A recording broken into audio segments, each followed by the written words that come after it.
এক নাবালিকাকে শ্লীলতাহানি করার ঘটনায় অভিযুক্তর সাজা ঘোষণা করল হলদিয়া মহকুমা আদালত। অভিযুক্তর 5 বছরের সাজা ঘোষণা করলেন হলদিয়া মহকুমা আদালতের সঞ্জয় কুমার সরকার। 5 বছরের সশ্রম কারাদণ্ড এবং 5,000 টাকা জরিমানা।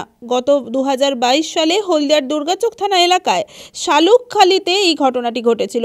অভিযুক্ত এক লজেন্স দোকানদার চিপস খাওয়ানোর প্রলোভন দেখিয়ে 7 বছরের এক তরুণীর সাথে শ্লীলতাহানি করে। হলদিয়ার ওমেন থানায় অভিযোগ দায়ের করা হয়েছিল, এমনটাই জানালেন আইনজীবী অরবিন্দ মাইতি। আইনের পক্ষর ধারা অনুসারে এই সাজা ঘোষণা করল হলদিয়া মহকুমা আদালত। আমার একটা পক্সো কেস ছিল, নাবালিকা মেয়েকে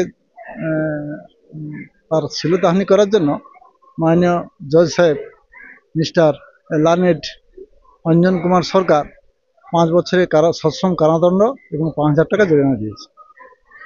ঘটনা কোথায় ঘটেছিল? ঘটেছিল শালুকখালী গ্রামে 2022 সালে।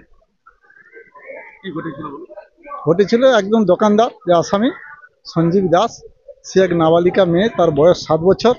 সে তাকে দোকানে প্রলোভন দেখিয়ে, চিপসের প্রলোভন দেখিয়ে ডেকে নিয়ে গিয়ে তার প্রতি খারাপ ব্যবহার করেছে এবং তার গোপন অঙ্গে হাত দিয়েছে। সে কারণে পক্সো 10 ধারা মতে এই সাজা ঘোষণা হয়েছে। কোথায় অভিযোগ দায়ের হয়েছে? অভিযোগ দায়ের হয়েছে হলদিয়া ওমেন পিএস। আজকে সাজা মাননীয় বিচারপতি সমস্ত দিক বিবেচনা করে এটা ন্যূনতম সাজা 5 বছর সেই সাজা দিয়েছে আসামিকে এবং 5,000 টাকা জরিমানা দিয়েছে। পুলক বেড়ার রিপোর্ট, খবর BCBS।